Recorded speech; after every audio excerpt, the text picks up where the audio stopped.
Ladies and gentlemen, we are back for another episode of the ABJ Podcast. I'm your host, Anthony Blackwell Jr. We are back for another edition, episode 53. I'll tell you this right now, this month is going to be absolutely fucking bananas. I'm looking at like 3 episodes a week for the entire month, so a lot of names going to roll through, a lot of great conversations. So I'm excited. I'm just trying to make myself busy and grind with the fact that I'm not working. So we're gonna make the best of the situation. But we got some new sponsors. We got a lot of things going on. So let's get the first one going. Guys, it has finally happened. A store fully dedicated to vintage wrestling. They said it can never be done, but I've seen it with my own eyes. Suplex Vintage Wrestling is a store created by wrestling fans for wrestling fans, located on 5th Street in Philadelphia, Pennsylvania, just 1 block south of South Street in the heart of Queens Village. Their shop features the largest collection of vintage wrestling apparel under one classic roof. Their selection includes classic designs featuring your favorite wrestlers from the Golden Age, the Attitude Era, Internationals, Indies, and more. If you're tired of watching premium live events or pay-per-views alone from your home, then SVW hosts the best watch parties since your friend's Kyle's birthday party when you were 12 years old. Are shirts and watch parties not your thing? Well, don't forget the selection of figures, replica belts, trading cards, and their special t-shirts and hats that they have, and their rare wrestling memorabilia. They have a little bit of something for everything for all the enthusiasts out there. So what are you waiting for? Check them out at suplex.svw on Instagram or suplexsvw.com. Let them satisfy your nostalgic wrestling needs. Sorry, that's a new ad read. I'm trying to get better at it. We'll lock it down eventually, but we do it live. I don't like recording them and then just hitting a button and then let it play. I like the natural feel to it. We do have other sponsors we'll get to later on in the podcast, but all links for myself as well as my guests are below, so make sure you go show that support and show love to myself as well as my guests. Merchandise and t-shirts are all available for myself if you want to support the podcast. But without further ado, this one is, once again, we had the other half of this amazing two people that I adore so much in this industry on a couple weeks ago, and we said that one was long overdue. This one's just as long. We have yet to have this amazing person on this podcast, and I'm excited for it. So let's bring in everyone's favorite, the one, the only, the Rembrandt. Wow. What's going on, man? Wow, what an introduction. That one touched my heart, bro. Yo, man, it's been a minute since we've seen each other. I missed the hug. You know what I mean? Like that hug in the locker room. Man, it let's just do a little quick history. So, like, obviously, I was a part of PPW for a while. You came in, then I started going. I crossed the guardrail. You know what I mean? I was there as a fan watching you perform, and we were doing kind of like the car ride home, what we thought of the shows, and that's what kind of led me into PPW. And you caught my eye, and it's crazy because not just you, but I didn't realize from being the other side of the guardrail and not having that connection with the roster and the talent that essentially my favorite people that were at that promotion were all coming in the same car every single show. And it's insane now in my years of being part of this industry and being part of this content that, like, when people roll in together like that, or they come from the same school, or they're brought up the same way and they're brought up by the same people, like, they have that thing about them where just they conduct themselves a certain way, and they perform a certain way, and they treat everybody around them a certain way. And I was just like, fell in love with you and Main Event and Charles Mason and Evander James and Mantequilla and Nolan Pierce and I'm sorry, Nola Katana. That's a different Nola. But like everybody, I was just like, this is like.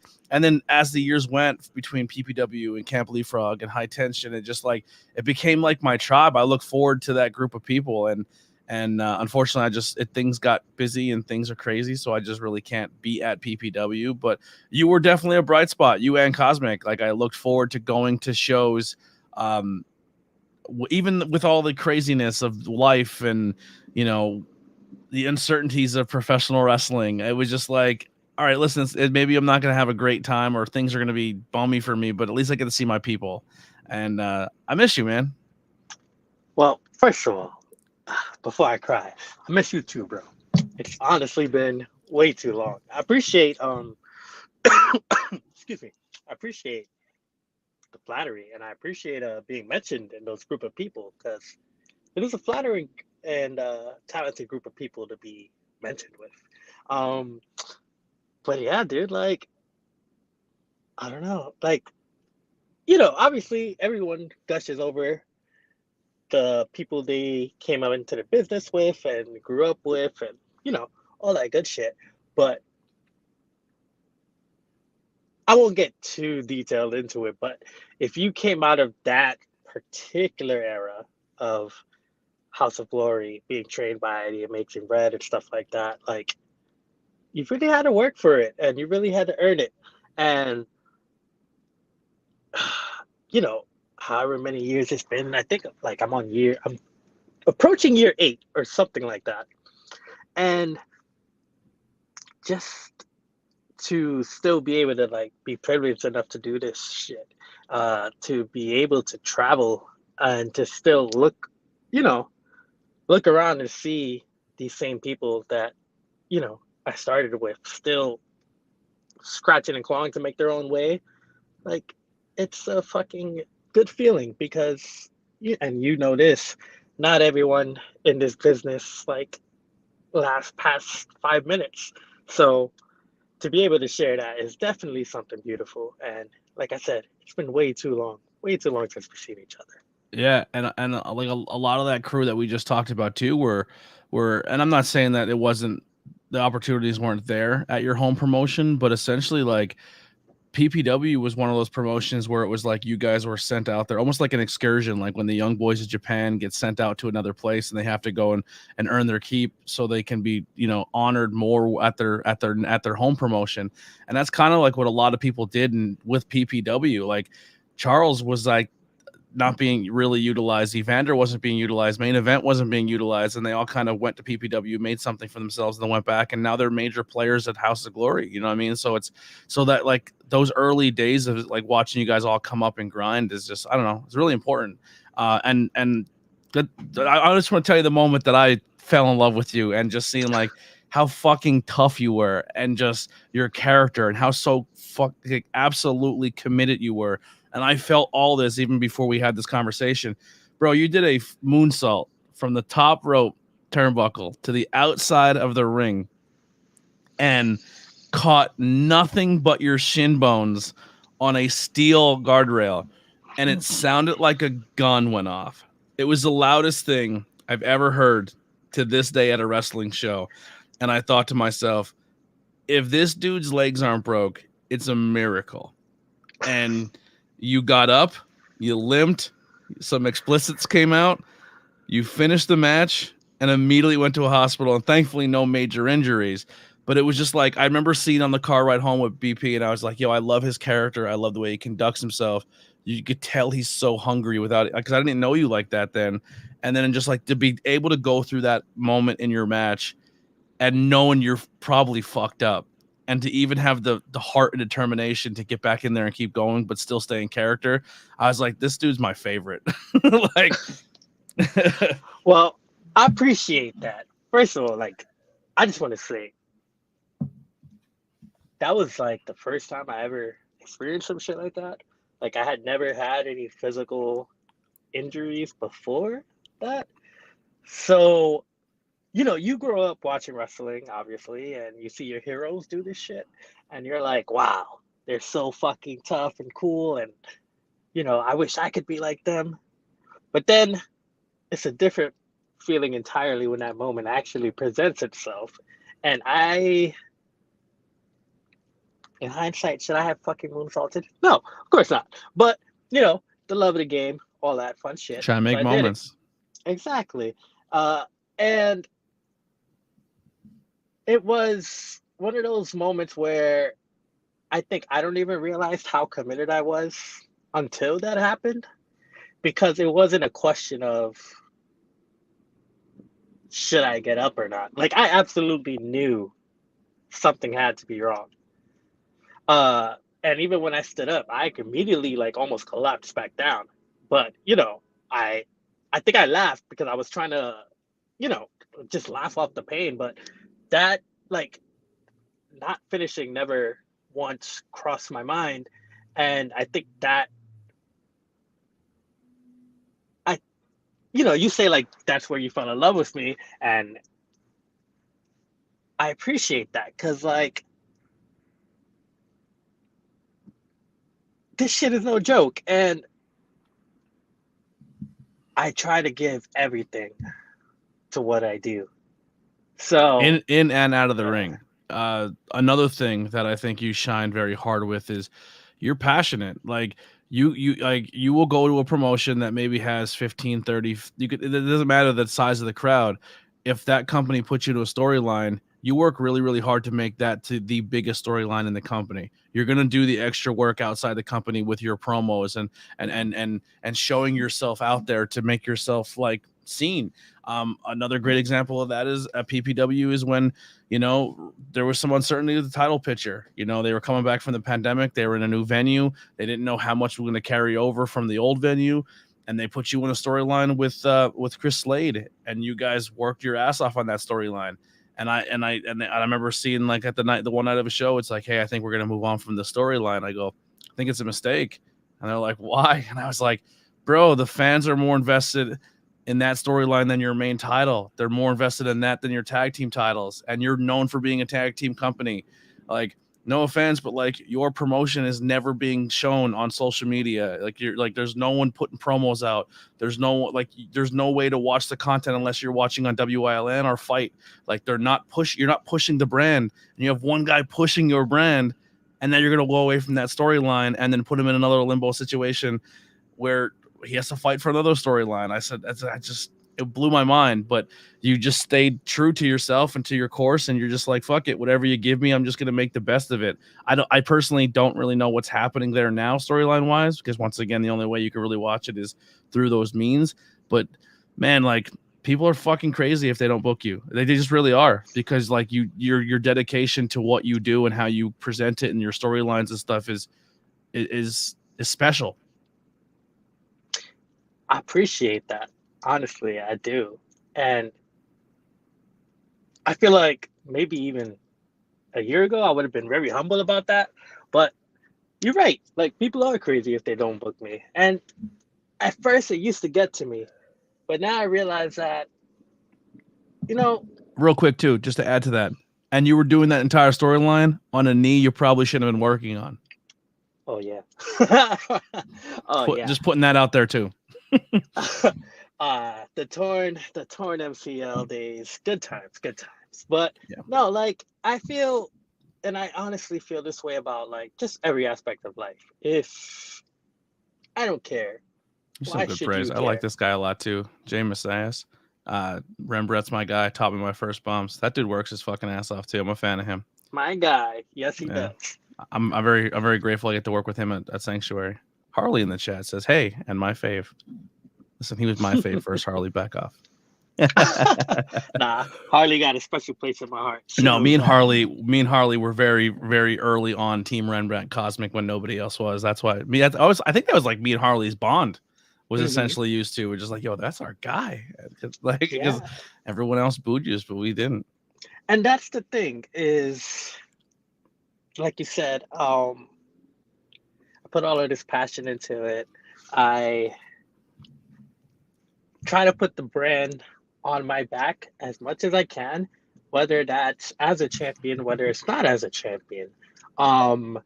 If you take the time to invest in me as someone who could potentially lift your company, then I'm going to do everything in my power to lift your company, to represent your company, to be a 5-2 player for said company. Does that always work out? No. Is it an acquired taste? Yeah. Is it an acquired taste? Sure. Because, some people have their way to work and some people don't. And that's okay. But for people like you, for people like Sabrina, for people like Gavin, for people like Harley, who support me, who have been on this crazy ass journey of mine through PPW, where I was in limbo, where there are times where I do feel in limbo. But you're right. I do feel like I elevated the No Limits Championship to a certain point, and I feel like before or after in the history of that championship, no one can touch me with what I did with that belt. Um, do I feel like I'm a star in the making? Of course. I don't think it's in I the making. I think you're a star. I just think we just got to get more people to see it. definitely. And the reason why I can continue to do these things is because I'm not lying. Whether you like my in-ring style or not, whether you like how I conduct myself as a wrestler or character, whatever performer you want to call me, one thing you can't deny is passion. And one thing you can't fake is passion. And that's why no matter where I go, whether you know me or not, I will elicit a reaction from you.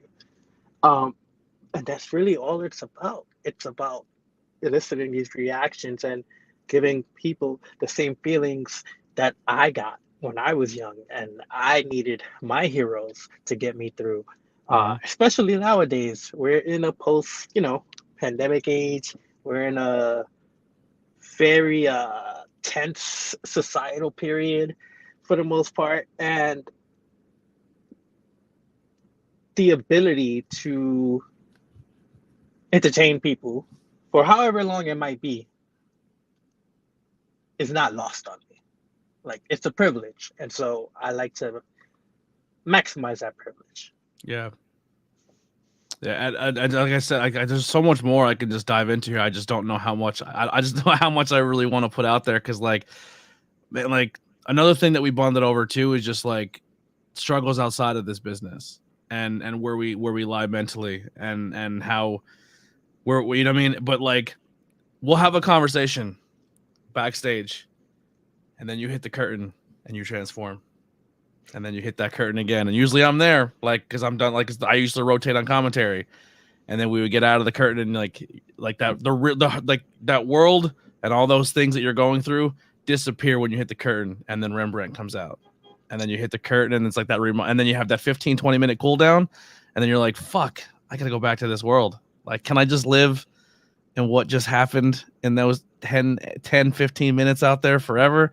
And it's just like, I don't know, man. It's like that moment, like I see wrestlers go through that, and that's what that's like my drug. Like how you guys go through that, I try to find that with commentary. I try to find that with production. I try to find that with just like anything, because I don't have that same outlet, and I don't want the outlet. Trust me, I don't want to go in there and take bumps. Fuck that. But like, that's if like in this industry, you gotta like you have to find a way to replicate that. If you're a fucking cameraman, if you're just someone out there sweeping a ring, find your spot. Like find your true love to this. Like, because there's so much sacrifice and hard times and like real life shit you got to put aside to chase this fucking dream, and it's not easy. It really, really, really isn't. And I don't think I understood that coming into it, but I definitely understand it now. The way we were all trained, we respect everyone from commentary to wrestlers to veterans to security and everything in between, ring crew, et cetera, respect the business, It's just the best way to treat it. But then even going like farther than that, like you talk about like the mental struggles and putting it away and stuff, while I don't outwardly talk about my mental health struggles all the time, something I've realized lately is that where I thought initially that stuff was going away, it isn't. It's just a way to channel these things that I'm feeling. And I think that's what makes your character in ring so much better. It's because like you feel that, like when Rem comes out, like there's a lot of I don't want to say your shoot name, but there's a lot of you in the character Rem. Like you're a heel, but you're a heel for the right reasons, if that makes sense. Like yo, you're denying me, like you're not giving me what I deserve here. Like there's some truth to that, because you look around a locker. I'm a Shawn Michaels guy. Shawn Michaels was considered one of the biggest pieces of shits in professional wrestling, but Shawn Michaels looked at a locker room full of like Hulk Hogan's and Macho Man's who never wanted to give the next generation of guys that they're due, and a bunch of guys who were undersized and not muscle guys, and never had an opportunity to get that. And then when he got it, he's like, you know how hard I worked for this? F you. If you're not working as hard as me, back of the line. And people thought of him as a dickhead. Like, but I can see that attitude. And like, I'm not saying that's what, like, who you are as a person, but that's essentially the character of Rembrandt. Like, yes, I'm on top and I probably should be higher. Just give me what I'm worth. You know what I mean? And just, it comes through. And I think fans, it's weird because I was even saying the Cosmic during her thing, like she's clearly a heel. She's out there wrestling Trish Adora, which is a PWI 500 on any level, women, people of color, men and women. She's on GOAT status. She's so good, and people are chanting Cosmic over Trish Adora in a wrestling match, and she's the heel. Like you're both like. You're just your characters are reflections of who you are, and that bleeds through, and fans connect with that, whether you're trying to be out there getting booed or not. It's just like it's contagious, man. You guys are good at what you do. I appreciate that. I really do. Like, I look at it this way, right? And I mean this in the most humblest but also sure of myself way possible. Every time I've been given any kind of ball in a company, I've never dropped it. Mm-hmm. And I can say that matter-of-factly, I've done my job everywhere I've been to the best of my abilities. And I personally feel like I am one of the top performers, we'll say in the Northeast, but I'll give you the country, because I feel like I'm really that good as a complete package. And whether it's holding the No Limits Championship and elevating that title, whether it's holding the Battle Club Pro Tag Team Championship and elevating that title, main eventing with that title, whether it's the complicated nature and how I won those belts, whether it's my interesting relationship with the PPW fans and where they want to boo me, but I hear you, you can't stay booing me. It's not by accident. It's because I'm doing this from the most sincere part of my heart. But when you live in a certain truth, you have to just really stick by it. And I've had a hard time sticking by my own truth. But that's changed now. And this current incarnation of Rembrandt is the best Rembrandt only because I believe in myself. I know now what guys like you saw, what fans like Harley and Gavin saw, what the Amazing Red saw, because for all intents and purposes, he never gave up on me. What Cosmic sees to trust me enough to help her develop her career and stuff like that, and to help her bring that 9-year-old's dream, 12-year-old dream to life, and bring Cosmic to life in a way that is sufficient and that she can be herself and thrive with or without me. Because that was always a goal, for her to thrive with or without me. She's doing it. Exactly. And just moments like those, and the work I've done with Chris Slade, or with Big Game Leroy, or even my recent work with Main Event, like, I can't believe I didn't say Big Game Leroy. That's another one too. I love that dude to death. I haven't seen him. Shout out to my guy. Shout out to my guy. Bones, Speedy another recovery. one too. Yeah, yeah. Speedy recovery to my guys, Mark Quinn, Big Game Leroy. You know, I love you guys. But yeah, like the work that I've put in, even being in a faction, you know, in a kind of underling role in the House of Gangon, it presented its challenges, but I did my job to the best of my abilities. And I feel like as hard as it is to navigate this business and confusing as it can be sometimes, uh, the love that I get when I go out there, whether they're booing or cheering me, just the pure emotion that I get reassures me, but also makes it worth it at the same time. Yeah. So it's new and refreshing at the same time. Because just when I think the connection can't get any better, I'm completely surprised by the reactions. This past PBW event, we had our golden ticket ladder match. I did not win, unfortunately, but the support I got throughout that entire match. That golden ticket briefcase has been a nightmare since the pandemic. Oh man, it's that match was insane. But who was all in the match? It was me, Alec Oden, Griffin McCoy, and the winner, Clutch Adams. Shout out to Clutch for absolutely just destroying the briefcase to get it. I completely respect it. But that's a dope 4-way for a belt at the match. That's 4 people I really enjoy watching. And it was all our first ladder matches. Isn't wrestling such a wonderful concoction? But I'm glad Clutch is back too. Yeah, man. Clutch is really, really talented. He was, when I first started, and I was working over at Excellence Professional Wrestling, he was just cooking in all cylinders. And I was like, man, I'd love to get in there with him. That was my first time sharing the ring with him. And it went exactly as I figured it would, like just beautifully. When that shit went down, with him, that was the first person I was just like, you look at the story, you look at the situation, you look at what was said, you look at the context of everything, and I was like, this is bullshit. Mm-hmm. What are we upset about? Like, I don't know. But I'm happy he was over. Like, there's a lot of years. Like, he's in catch-up mode. And he's even motivated to be like, no, fuck that. Like, I walked away from something I didn't want to. And I was literally at a point in my career where he probably would have been at AEW. Like, he 100% would have been on TV right now if this shit doesn't go down. Like, that's money out of his pocket. That's a changing in his life and his family and everything about that.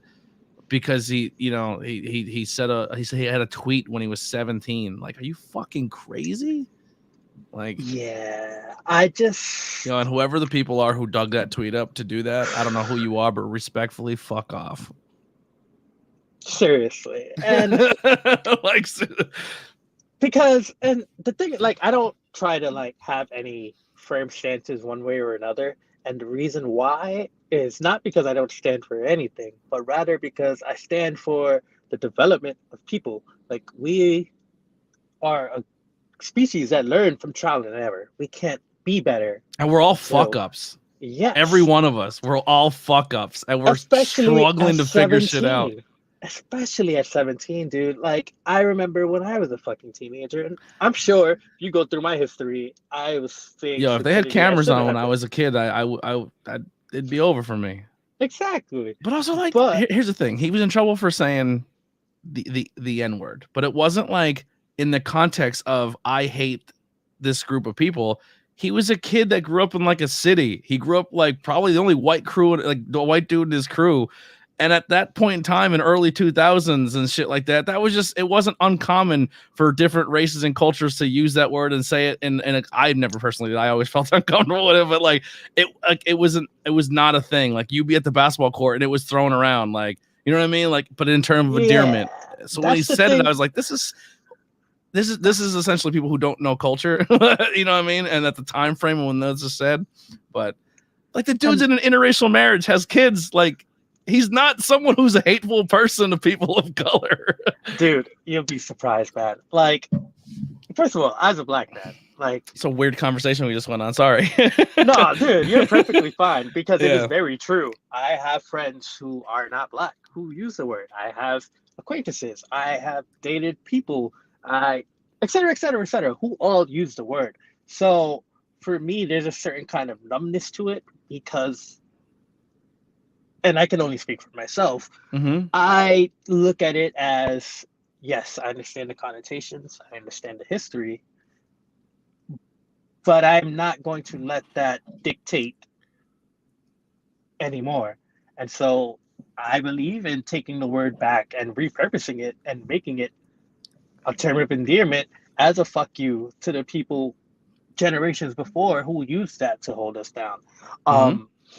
As far as Clutch goes personally, I completely agree. Clutch is a nice guy. Like he's been nothing but a sweetheart to me, and vice versa. Um, he has a wonderful family as well. But then, in the same breath, if we go somewhere personal, my mother, who is a Puerto Rican woman, so I'm half breed, whatever. But my Puerto Rican mother, who you know, I'm always I always present myself around her settings so people know she's not alone.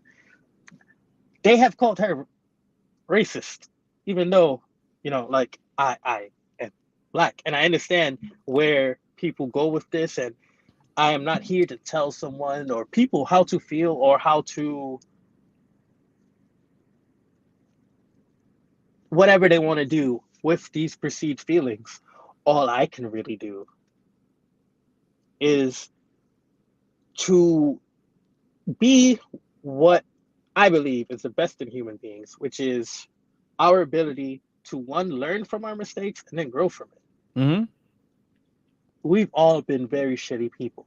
I've been a shitty person. You have, our parents have, etc., etc. We're all the heroes and victims of our own stories. The real question is with everything presented to you, what are you going to do about it? Clutch chose to continue to fight for his dreams and his life. And at the end of the day, no one can fault that. No one can fault that. The Yeah. same way I'm here and I'm still trying to fight for my dreams. And there are people somewhere that will have a problem with that. And I don't know Fuck why. them. Fuck them. But yeah, fuck you. And not in a mean way either. Just in a No dude. respect. If you If hate I on my in grind, yeah. respectfully go fuck yourself. Like dude, this life is so hard and confusing. Like I think about it a lot. Like we wake up one day, not even wake up one day, just one day we consciously have memories, and we're on this big floating rock where things and shit just happen, and we have to just flow with it and find our flow in there. And for people to think they are above that, just bare minimum that we as humans all have in common, is not right. Like it's easy to cast sticks and stones. It's easy to throw ridicule and insults here and there. But it takes a really strong motherfucker to look at somebody and be like, I know you fucked up, dog. But come on, you could be better. Mm-hmm. And the people who normally throw their criticism are the ones who try to like hate or put someone down are ones who aren't willing to put the work in to chase that dream, and they're essentially their hate doesn't come from the person they're hating on. It's the hate that they want what they have, and but they're not willing to put the work in to get where they are. That's yeah, essentially what it comes down to. and that negativity is always going to manifest itself. It's just how and where. And unfortunately, so it's far easier to push it onto other people than to look in the mirror and be like, fuck, I gotta do the work. And there's been too many times where I've looked in the mirror and I've been like, fuck, Rem, you gotta do the work. But it makes you better at the end of the day. Clutch is a better performer now, unfortunately, because of what he went through. That resilience is going to help him in the long run. Everything you've gone through and the ups and downs in your own career and personal life, that shit is what makes you resilient. And that's what helps you continue. So you say, like, for example, with my injury, how you couldn't like do the same or like whatever, so have you. I got up because that's all I know how to do. It's just wake up and try to be better. And you do the same thing. You've gone through your fair share of shit since I've known you. But you wake up every day and you look at what's presented to you. And instead of you could easily be a negative Nancy and a woe is me kind of guy, but you choose to fucking pick yourself up and try to be better and try to make fucking chicken noodles out of chicken shit. And those are the people who I don't want to say I respect the most because I respect everyone, but it takes a certain kind of someone to look at all the shit going on around them and say, I acknowledge you, but I'm still gonna leave this place better than where I found it. And Yeah. that's all I'm trying to do. Yeah. Well, let's rewind. This is usually how I start the interview, but we needed that bond. I appreciate you, man. I love you to death, and putting I love yourself you out too, there bro. like that. But how did you fall in love with this world of professional wrestling? What's your earliest memory of being like, this is because already, listen, we're 35 minutes in, and if people can't hear in your voice and hear in your affliction and see you on camera and just know that you fucking bleed this and you want this. I just want to kind of paint that picture visually and rewind back to a young you when you seen this for the first time and you thought, like, I'm gonna put myself through absolute physical and mental hell for this dream. Well, for whatever reason, and I can't explain to you why I remember this shit, but I do, and very vividly. I had to be, because I was born in '93 in September, so I had to be fucking 2 or 3 years old at the time. But uh, I saw the Undertaker's entrance one time, and it was just, the blue lights, just all of it, the spectacle of it. And it was the first time, it's my first memory that I can remember of anything. Uh, and I just remember being so just mesmerized by what was happening on the screen. And of course, my mom, being a mother, she changed the fucking channel. So there was my wrestling for another like 3 years. But you fast forward till about 90, I want to say I started watching where I had a conscious memory about it. And consistently around 97, 98, my uncle was a big wrestling fan. So he was the one that would sit with me and watch it. Obviously, Raw was a different time back then. So it was TV 14. It was fucking, I think it was like 9 to 11 p.m. So technically speaking, I was only allowed to watch the first hour. But my uncle would like, I would like, after my mom would like, be like lights out and shit, I would sneak upstairs and let my uncle back in so he could fucking watch the last hour. And like, my mom would lie and pretend she didn't know he was there, but she knew. And like, we'd fucking practice moves and shit like that.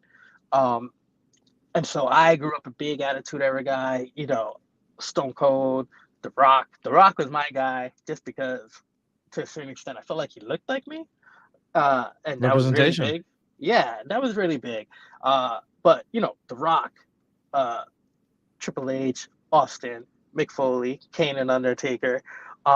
Those were like, as far as my early childhood, those are the guys that like really pulled me into it. And it wasn't obviously about ring work because I didn't know nothing about that shit. It was about their personalities and why they were fighting and who, I I wouldn't say I would flip flop between who were my guys, more so than like depending on the context of the rivalry is where I would support one of my guys on if they were feuding with each other. For example, Rock and Austin. Sometimes I was on Austin's side, sometimes I'm on Rock's side. And sometimes, they turn heel and then you like, what the fuck? Um, Yeah. but around 2002, Halloween, my uncle passed away, who That got you was into the one, wrestling. yeah, and that was just really bad. Uh, but I stepped away from wrestling for a couple years, watching it, but I wanted to feel close to him again. So I started watching again, uh, Ruthless Aggression era into the into that WrestleMania 24 time period again, and just really grew up with John Cena, with Randy Orton, with Dave Bautista, with Shelton Benjamin, Brock Lesnar. Uh, I could go on and on for hours. Clearly, I was mostly influenced by WWE as I was younger, just because it was the only thing really available to me. I didn't Mm-hmm. know much about Japanese wrestling or AAA or anything of the sort just because my uncle was just a WWF fan. His Mm-hmm. dad was, and he was. So, my dad wasn't even a wrestling fan. My parents aren't wrestling fans at all. My mom, while she loves and supports me, and she will fight for me, you can ask Steve Pena about that. Um, the physical toll it takes on me, she is not a fan of it. Has she She's watched not. your matches? Yes. Uh, she has watched a lot of my matches. She has never watched any of my hardcore matches. But the most physical match she's seen is myself versus Steve Pena. That was my debut for Battle Club Pro. It was a match I wrestled on one knee. Um, it was a match basically that gave me a new lease on life as far as New York wrestling is concerned because, shout out to Steve Pena. He's like that brother is a wrestler. Like if you look at what a wrestler should be, is Steve Pena. He brings that passion and that just pure wrestling ability to the ring. And he beat me up. But I met him there and it was just one of those like beautiful things. But going back to like, my initial like motivations, uh, you know, I am a very big Randy Orton guy. I think the way he moves, his fluidity, his passion that I don't think I think now people give him credit for it, but I don't think people really understand how passionate Randy is because like he's been there for 20 years. He's had fuck up after fuck up after fuck up. He's had people, critique his promos, wrestling ability, whatever so have you. And throughout that all, he always got better, always improved. And Reinvented himself. yeah, for every era. There's not a point in his career where I look at Randy Orton and while he may say, he was half-assed it, I can still look at it and be like, yeah, but I still felt the natural passion you had for this. I think that was his defense mechanism. He would say like, "Oh, I'm just lax. I don't really care," but he did. Yeah, and I finally started learning more outside of WWE. I want to say towards high school when I finally discovered Impact. I came so late to the game. I'm talking like 2009. So they were already like cooking on all cylinders by the time I joined. But I noticed it just because I was flipping randomly and I saw Sting. And, back in the day, I don't know if you had this thing, but like I had this thing where if you weren't on TV, I thought you either retired or you were dead. I thought WCW was like the generic brand wrestling. That's how I perceived W. I'm not even joking. Like I remember I'd go to the stores and my mom would be like, "Yo, I got you some wrestling stuff." Like we were out at the store, and the only way I've ever seen WCW stuff was like the 5 and 10 store, like the poor people store. Like they'd have the WCW cards would be there or the rubber stings. I'm like, yo, even their figures suck. You know what I mean? Exactly. And then, especially being a kid, because being a kid, perception is reality, and the WWF had because I live in New York City, so they had the Hard Rock Cafe in Times Square. Yeah. They had all the advertisements, the lunch pails, this, that, and the third. And then, to me, WCW was just like that Southern company that had like Goldberg, who to me, Goldberg was just. He bored the fuck out of me. Yeah. I don't say he bored the fuck out of me. Oh, he bored the fuck out of me. I hated him. Sometimes I loved the violence, but for me, he was just a non-beer drinking. Yeah. Austin at the time. Obviously, as I grew older, I understand the differences now. But, perception was reality. And that's the thing about the WWF for me was that maybe it was true, maybe it wasn't, but they pushed themselves as being larger than life and being a part of mainstream media and stuff like that. And I mean, shit, look at them now. It's like Disney. So to a certain extent, like their branding and marketing worked, and it trickles down to the rest of the business. I don't think it's just I've heard other wrestlers say this. Uh, it trickles down from the most successful company, and then it bleeds into everything else. And so, with that being said, I look at PPW, I look at Battle Club, and I say, why, why not? Why can't we be that big? Why can't we be that important? Why can't my No Limits Championship matter? Why can't the Battle Club Pro Tag Team Championships matter? And so I take that, and in this social media age, which is, give or take, because personally, I don't like being on social media like that, but I understand why it's necessary. Why can't this new generation of stars make their own way and touch an audience in ways that, unfortunately, the guys before us couldn't because of access? And if I can take the legacy that I've inherited from the Amazing Red, who comes from your Mikey Whipwrecks, who comes from your Mick Foley's. I mean, Mikey Whipwreck was that story. That was he was the dude that nobody believed in. That was his whole gimmick. Yeah, and even Amazing Red, like he tells the story all the time. Like his debut, he was so small, and he had his little like red-haired afro, and like people would like chant the craziest things to him and tell him like he was gonna die and shit. And he made believers out of everyone.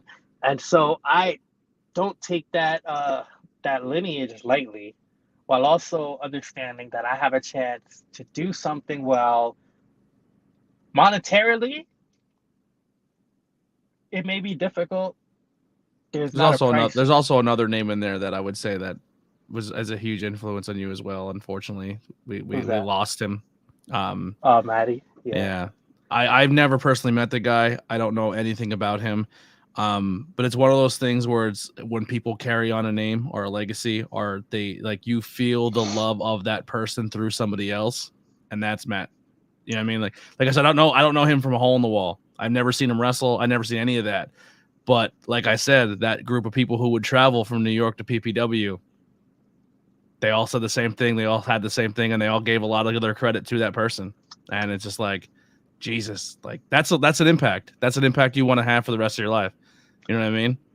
And it's perfect you say that. I usually don't talk too much about Maddie because our relationship was our relationship. Mm-hmm. I respect other people saying and honoring him in their ways, and I will continue to do so in my own ways. But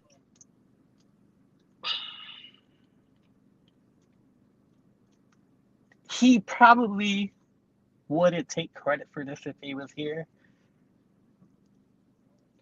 But this current incarnation of Rembrandt has a lot to do with Maddie, because Maddie was the one constantly pushing me to see past what was happening in the moment and understand my worth and understand that I had something to give, whether that was in the independent or somewhere else. And watching him grow as a person and as a performer for the couple of years that I got to share this earth with him was exactly what I was talking about earlier about the trial and error of doing something and then learning and trying to be better than you were yesterday. Maddie by no means was perfect at all, but he tried. And he spoke a lot about leaving a legacy on the business outside of joining a major company and making a lot of money. And, I used to laugh at him sometimes and like, I love you, bro, but you're crazy because I'm trying to get paid because this shit hurts. And while that is very much still true, because this shit still does hurt, I understand what he means. He did it. And he did do that. And his legacy, without like, I'm not putting names out there or anything like that, but his legacy and his attitude and the way he conducted himself. And like I said, I don't know him from a hole in the wall. I just know of him and the stories, but there's traces of him on Wednesday nights, and there's traces of him in other companies. That's crazy. That's absolutely crazy. Yeah. Like people may never know his name or know anything about him, but you see him if you look in the right places. And that is something that, That's a legacy. yeah, and I'm sure if you ask him, he'd be happy about it. Uh, we always used to joke about the cloud chasers and like people stealing our shit and stuff like that because we would do something and then see it happen, see it done not too long ago, not too later afterwards, and the way we looked at it was funny because I looked at it as like flattery, whereas he looked at it as like, don't bang my shit. But it happens all the time. But I personally believe that he would be proud of the legacy he's left, and he would be proud of who he considered his friends in their business that are still here working and carving out their own legacies, and just doing what the fuck we know we can do. And I mean that in a sense of talking about your Charles Masons of the world, who is a beautiful, beautiful man and a beautiful character and a beautiful human being. You have your main events of the world. Who Can we just talk about Charles real quick? Holy fuck, did that guy change and transform and just lean into something? And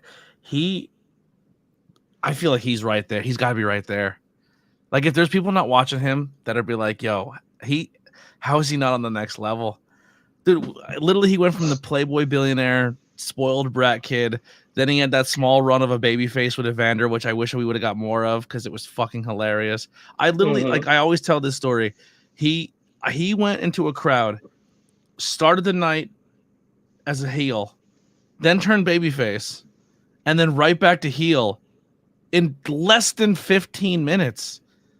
He knows how to pull emotion and change your perception on a snap of a finger. He is crazy talented, and the stuff that he's doing now with this, the psycho and the killer, and like, it's crazy good. It's crazy good. It is, and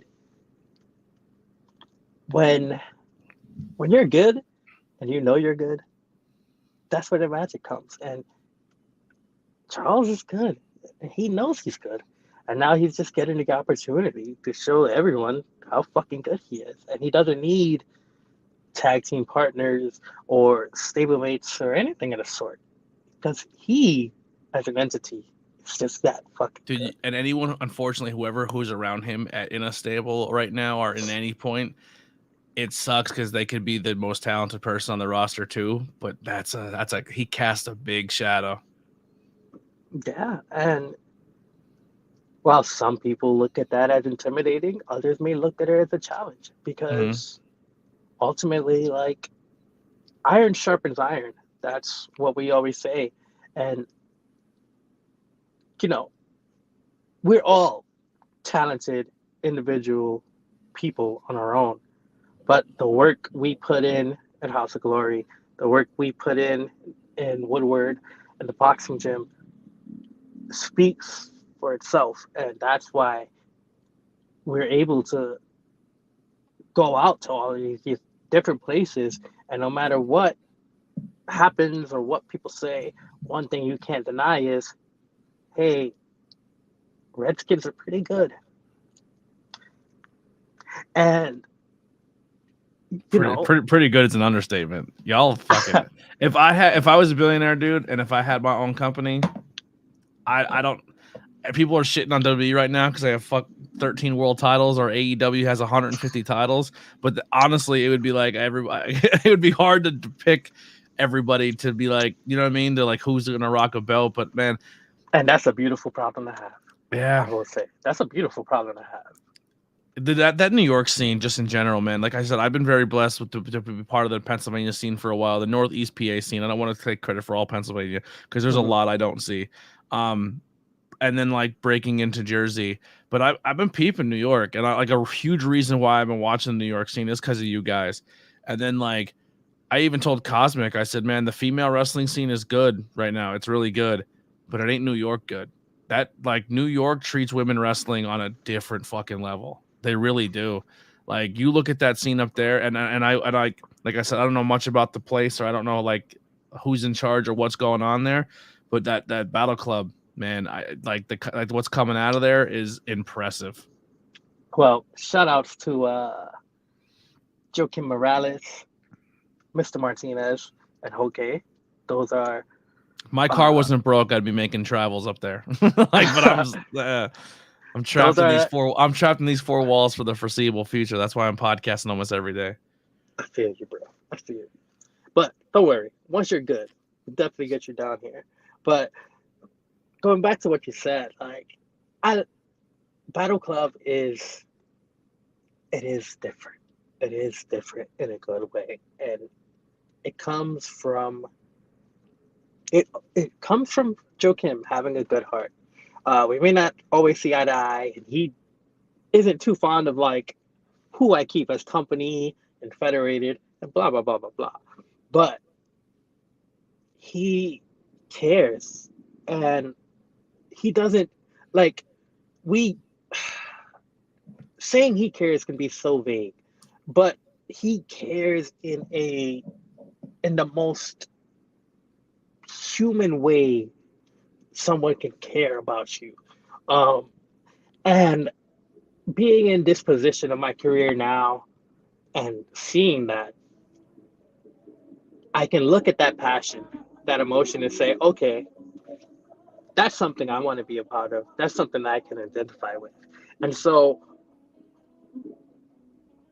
with, Cosmic's encouragement and stuff like that, we found a home at Battle Club. And yeah, we take women's wrestling very serious because women command our respect. Women are athletes, okay? Women are draws. Women can command a stage, etc., etc. We, as men, all we have to really do is just support them and put them in positions to succeed.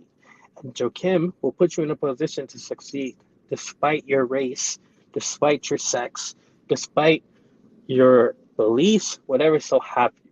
If you are talented and you can prove that talent, you will get a fair opportunity. My match against Steve Pena was a perfect example of him just giving me a chance.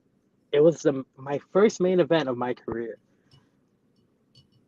He said, just go out there and do what you do. And I've had that reassurance, but never on that stage. And since he dubbed me main event Rembrandt and gave me that shot, I've main evented, I want to say 4 different shows by now. I've main evented against Tessa Blanchard. I've been in ladder matches. I have cashed in for the Battle Club Pro Tag Team Championships. I've been cashed in on for the Battle Club Pro Tag Team. Who's your tag team partner? My tag team partner is Abraham Khan. Okay. Also get well soon to my guy. As you know, of course, subject to change, but you're gonna get good. But throughout all of these rivalries and matches that I've had over this past year in Battle Club, because it hasn't even been a year yet, the one thing, whether he's fond of me joining Federated or fond of the Kiss of Death or whatever so have you, Joe Kim cannot deny that I bring a firm passion to this. And the people in those crowds, when I go out there, they feel something. Whether they're angry at me or they love me, they feel something. And as long as you feel something, that's the point. I have you exactly where I want you. And I will go and do whatever it is the job calls for. But again, this is everyone likes to say like this is a cutthroat business and blah, blah, blah, blah, blah. But it's bullshit.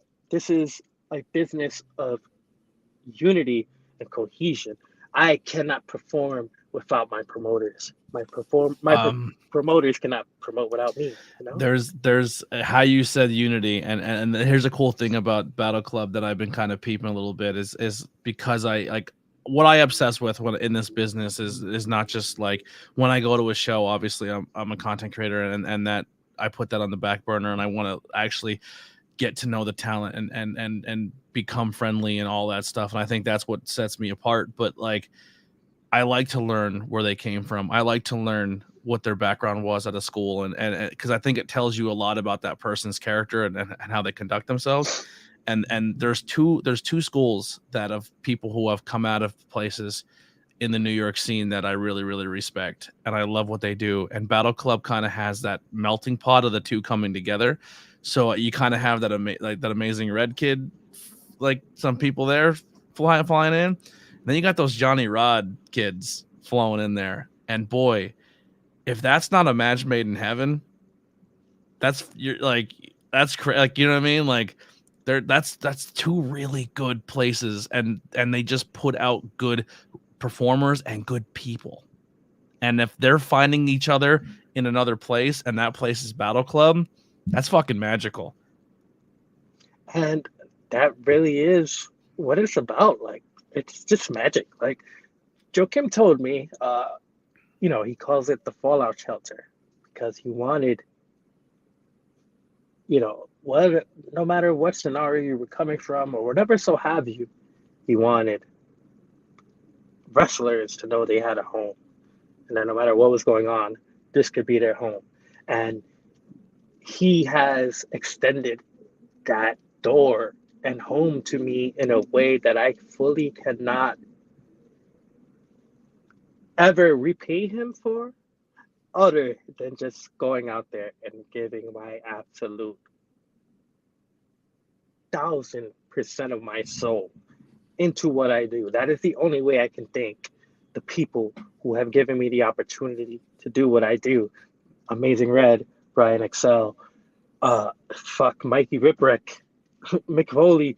They don't even fucking know me, but yet, they are directly tied to my lineage. And now Joe Kim, Mr. Martinez, okay. The only way I can thank these people, Tony, Paul Bow, is to go out there and just fucking give everything I have. And I have said this before, and I will say it until I'm blue in the face. I fully understand every time I get in the ring, there's a risk that I can just be paralyzed or die. And I think that is a certain risk that, while it is understood, I don't think it's emphasized enough. And with that risk comes a certain understanding.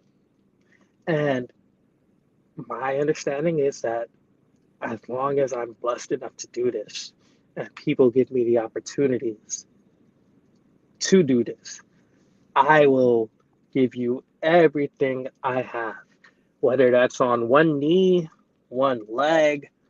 I'll be so fucking honest with you, bro. I have had like some nerve issues, so sometimes I can't even feel like my fucking left hand sometimes. It's all worthy sacrifices to be able to do what I'm blessed enough to be able to do, and to, like I said, to find people along the way like yourself, like Harley, like Gavin, like the main event, who may be mad at me right now, but I love you guys. To find guys like Quinn, Leroy, Big Daddy Cruz, Chris Seaton, legitimate friends in this business. Guys like Maddie, guys like Vinny the Voice, who are unfortunately no longer here with us, but still left an impact and touched the people they got to interact with. The only way I can honor these people and ever thank these people for the kindness and love they've given me is just fucking go out there and perform until I absolutely can't anymore. And so that's what I intend to continue doing until I can. I relate so heavily to that. The moments I want to quit and I want to give up, and I don't even have a big, huge following. I'm not the biggest person. My subscriber count's not there. My views aren't there. You know what I mean? But it's just like how you feed into like the people who have given you those opportunities and the people who have sacrificed or took time away or put faith into you or loved you or gave you that encouragement. It's like when you have that bad day and you're like mentally not ready to do it. And like I see people on the scene that like, yo, I'm gonna take a couple weeks off and have a mental health break. And it's just like, I respect that, but that ain't me. That I look at that month off and someone can take off my plate. Someone's gonna eat off my hard work or the past 5 years I put in. So how can I take a break now? Those like the 3 people that may believe in me, I can't quit on them. Like, you know what I mean? There's so much to this and the layers. And I think that's why we bond as well as we do. And we feel each other as much as we do, is because it's just like, I was concerned with you, man, with that knee. And I was like, yo, you should probably chill. But I knew it would be like me telling myself if I was in the same situation, like, you should rest your knee up. But you're never going to do that, because those same exact things, like if I disappear for 6 months or 5 months and rest my knee up, like that fear of is my spot here? Are they going to remember who I was? Is the grind I put in for this entire time going to be here when I get back? Now, fuck that. I can't stop now. Like, and that's what drives you, man. And I think we hit the hour mark, and I honestly feel that we can go for another 4 hours, and I want to end it here because I will say this right now to the people listening. The first repeat guest on this podcast is going to be you, because we didn't talk any history, right? And that's fine, because I felt like this was more than just a podcast. This is more than a conversation. This was therapy for both of us in a way, you know what I mean? Because these are the conversations we would have backstage. And I remember remember having a conversation with you. I believe it was the night you won your title. Like, we were both in mental shit spots, and we were literally backstage talking, and we're literally how we are right now, on fucking so passionate and so hungry with the fucking verge of tears of every time we're about to talk. And then you went out and got your fucking first title ever, and we're trying to take pictures, and you're trying to still be kayfabe. And that's when like full blown Rembrandt was kind of like, fuck, I gotta lean a little bit into this baby face because people believe in me. Like, and I seen that struggle of the character of Rembrandt. You're like, we're at first for a while, you didn't go out to the people in the crowd, or you didn't want yourself to be seen. I remember I used to beg you for merch, and you're like, I can't. Like, it goes against everything I believe in for my character. But I mean, I still don't have merch, right? I know. Well, you that's why I made a logo with your face on it. A lot of money. Yeah, that's why I put a logo with your face on it. That was my loophole. But it was just like, I love you to death, man. I seriously do. And I know you know this, but if there's ever a conversation that you need to have, or you just need to fucking vent to, or someone to fucking be vulnerable with, man, I'm always a call away. We're gonna definitely do this again, and we're gonna get more Rembrandt story out. The only thing I can say, man, is if you listen to this, once again, if you don't feel it, you're fucking insane. And if you need someone on your roster who's gonna put that work in, you're a goddamn fool for not booking this guy. Like I said, man, I love you to death. Where can people find you on social media? I love you too, my brother. First and foremost, you can find me on Instagram and late Twitter at the Rembrandt, 2 underscores at the end.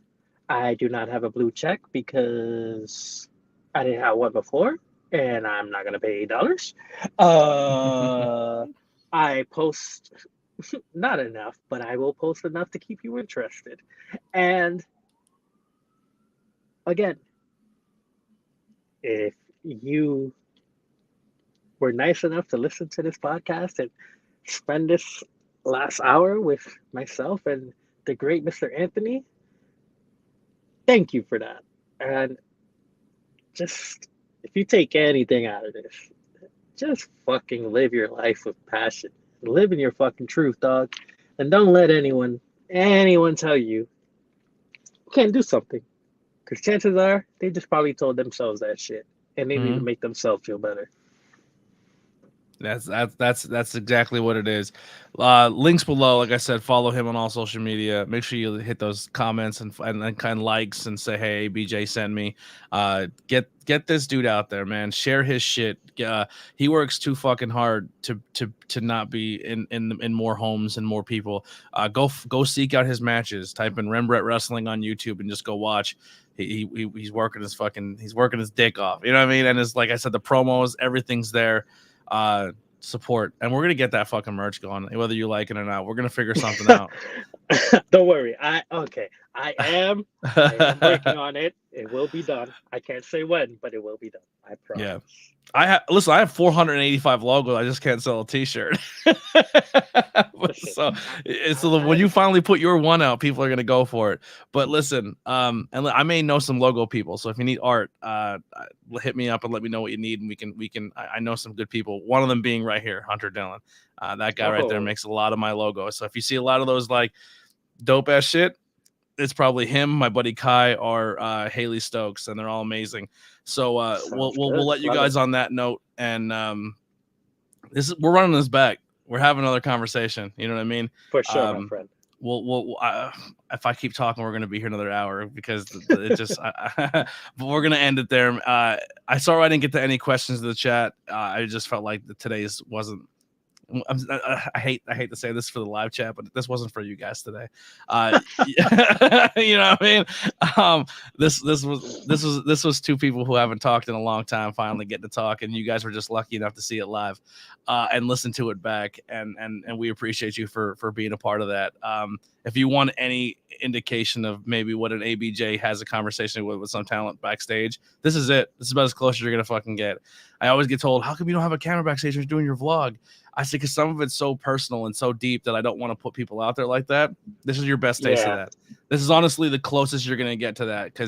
And I appreciate you being vulnerable like this and putting yourself out there and being willing to talk about some of the things. And you know what I mean? Like, it means a lot, you know, to put it's hard. It's fucking hard, especially as a man, to make yourself vulnerable and show what is perceived as weakness, but it's not. It's really not. Yeah, I'm gonna stop fucking ranting because it's gonna be here all day. Here's some music by Billy Trey. We'll see you guys tomorrow. Another live episode at 7:00 with the dude.